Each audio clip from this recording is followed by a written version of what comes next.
اور صحیح مسلم دونوں میں حدیث موجود ہے. اللہ کے محبوب صلی اللہ علیہ وآلہ وسلم کی شادی جب ہوئی سیدہ صفیہ کے ساتھ غزوہ خیبر کے بعد، ان کو اللہ کے نبی علیہ السلام نے آزاد کیا اور یہی آزادی ان کا حق مہر بنی. تو ان کا قد چھوٹا تھا. نبی صلی اللہ علیہ وآلہ وسلم نے ان کو اونٹ پر سوار کرنا تھا تو بخاری مسلم کے الفاظ ہیں، آپ نے اپنا گھٹنا جو ہے نا زمین پہ یوں رکھا اور سیدہ صفیہ اس گھٹنے پر پاؤں رکھ کر، اور اس میں یہ بھی نہیں ہے کہ جوتیاں اتار کر ننگے پاؤں رکھ کر اونٹ کے اوپر سوار ہوئی. نبی علیہ السلام نے اپنی بیوی کو یہ پروٹوکول دیا اس معاشرے میں جہاں عورت کی کوئی حیثیت نہیں تھی کہ اپنا گھٹنا پیش کیا، اس پہ پاؤں رکھ کر اونٹ پر سوار ہوئی، اور نبی علیہ السلام نے اس اونٹ پر بعد میں سواری کی اور اپنے پیچھے اپنی بیوی کو بٹھایا. جب وہ کراچی کے ایک مفتی صاحب نے جذبات میں یہ جملہ بول دیا تھا نا کہ یہ عورتیں جو موٹر بائک پہ ایک ٹانگ ادھر رکھ کے اور ادھر رکھ کے بیٹھتی ہیں، اور اس کو بڑے عجیب و غریب الفاظ کے ساتھ پریزنٹ کیا، بعد میں جب ہم نے ہائی لائٹ کیا تو انہوں نے معذرت بھی کر لی.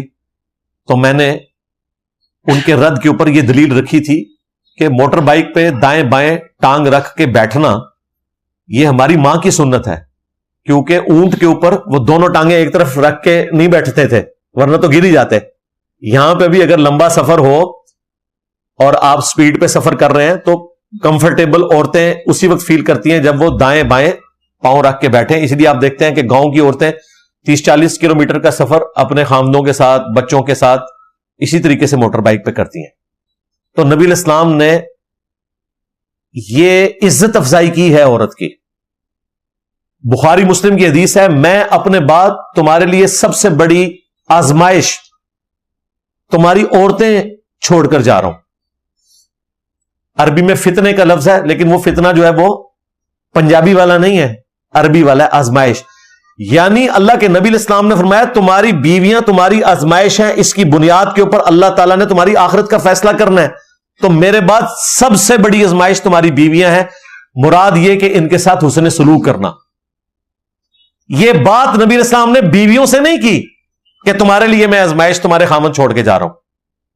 خامنوں کو کہا، چونکہ مرد کا اپر ہینڈ ہوتا ہے، الرجال قوامون علی النساء، مردوں کو اللہ نے حاکم بنایا عورتوں کے اوپر، لیکن اس کا یہ مطلب نہیں ہے کہ وہ ان کا کچومر نکال دیں گے.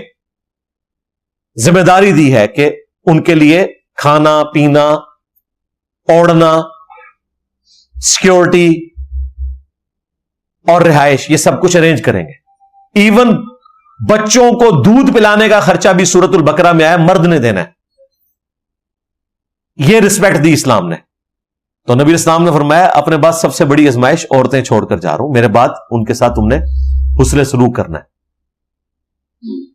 اسی طریقے سے بخاری مسلم میں حدیث ہے، ایک صحابی نے پوچھا یا رسول اللہ مجھ پر سب سے زیادہ حق کس کا ہے؟ یہ اس معاشرے میں بات ہو رہی ہے جہاں پر بیٹے باپ کا بازو ہوتے تھے، کیونکہ قبائلی سسٹم تھا، اسی لیے خواہش ہوتی تھی کہ زیادہ بیٹے ہوں. بیٹیوں کو دفنا دیتے تھے، بیٹوں کو اپنی پاور سمجھتے تھے. اسی لیے باپ اور بیٹے کا بانڈ بہت مضبوط ہوتا تھا اس معاشرے میں. پھر بیٹے کو تو پکارا ہی باپ کے نام کے ساتھ جاتا تھا، ابن عمر، ابن ابی طالب، ابن خطاب.